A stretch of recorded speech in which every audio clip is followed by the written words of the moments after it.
শোক মেজর জিয়াউর রহমানের বাড়ি। সেই বাড়িটি বাংলাদেশের ৩ বারের যিনি প্রধানমন্ত্রী বেগম খালেদা জিয়ার বাড়ি। তো সেই বাড়ি থেকে তাকে অত্যন্ত অ কি বলবো অপমানজনকভাবে উম গায়ের জোরে শক্তি প্রয়োগ করে সেই বাড়ি থেকে তাকে উচ্ছেদ করা হয়। এই বিষয়টি নিয়ে কিছু ঘটনার পেছনের ঘটনা এবং কিভাবে তাকে উচ্ছেদ করা হয়, সে জাতীয় বেশ কিছু তথ্য প্রমাণ আমাদের হাতে এসে পৌঁছেছে। তো এই বিষয়গুলো নিয়ে আমরা আপনাদেরকে কিছু এক্সক্লুসিভ ফুটেজ দেখাবো। প্লাস আমরা একটু সংক্ষিপ্ত আলোচনা করব। আমার সঙ্গে যোগ দিচ্ছেন বেগম জিয়াকে বাড়ি থেকে উচ্ছেদ করার ওই সময়টায় বাংলাদেশ সেনাবাহিনীর আর্মি সিকিউরিটি ইউনিটের অফিসার ইনচার্জ ছিলেন কর্নেল মুস্তাফিজ।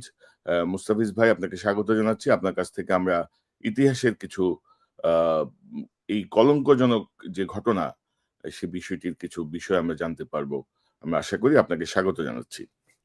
আসসালামু আলাইকুম কনক ভাই। ধন্যবাদ আমাকে অনেকদিন পরে আবার আপনার অনুষ্ঠানে জয়েন করানোর জন্য। আর আপনার যারা দর্শক যারা এই মুহূর্তে দেখছেন এবং ভবিষ্যতে দেখবেন, সবাইকে সালাম এবং শুভেচ্ছা। তো দর্শক, আহ আ আমরা ১ম এ একটু দেখি যে বেগম জিয়াকে বাড়ি থেকে উচ্ছেদ করার পরে তিনি একটি প্রেস কনফারেন্স করেছিলেন। সেই প্রেস কনফারেন্সে তিনি যে বক্তব্য দিয়েছেন, পরবর্তী যে ফুটেজ গুলো, সেই ফুটেজ গুলো আপনারা দেখবেন যে বেগম জিয়ার আ যে দাবি বা উনি যা বলেছিলেন সেগুলো কতটুকু অ্যাকুরেট ছিল। কারণ বেগম জিয়াকে এই বাড়িটি আ আ জিয়াউর রহমানকে দেয়া হয় ১৯৮১ সালের ১৩ই জুন। এই বাড়িটি তাকে সরকার ইজারা দলিলের মাধ্যমে এটি সরকার তাকে দেয় এবং সেই বাড়িতে তিনি ৮১ সাল থেকে ২০০৯ এর আ ২০১০ এর ১৩ই নভেম্বর পর্যন্ত থাকতে পারেন। এর মধ্যে ২০০৯ সালে হাসিনা ক্ষমতায় আসার পরপর ২০ এপ্রিল তাকে ১ম বাড়ি ছাড়ার নোটিশ দেয়। পরে আরো ২ বার নোটিশ দেয় এবং সেই নোটিশটি হাইকোর্টে চ্যালেঞ্জ করলে হাইকোর্ট সেই আবেদনটিকে সেই নোটিশকে বৈধ বলে ঘোষণা করে।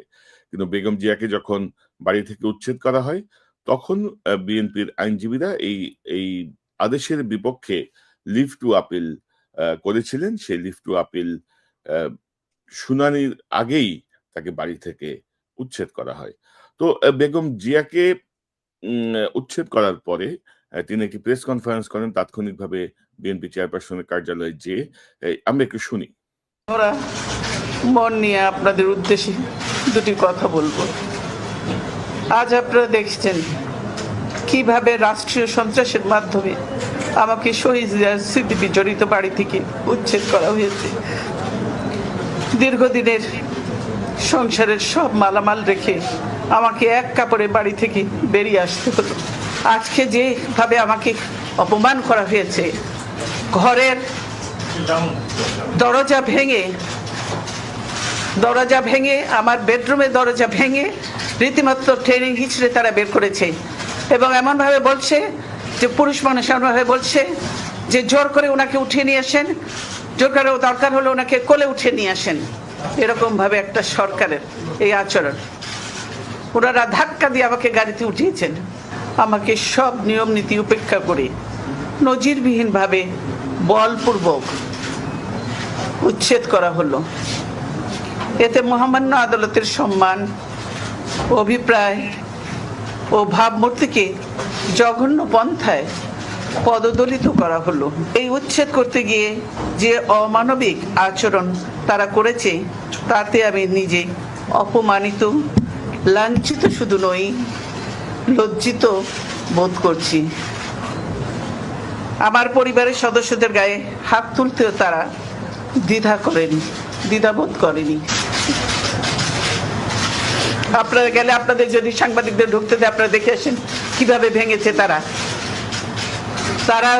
প্রথমে ফ্রন্ট দরজায় গ্রিল যেখানে আছে, গ্রিলের নেট কেটে তালা ভেঙে ভিতরে ঢুকেছে।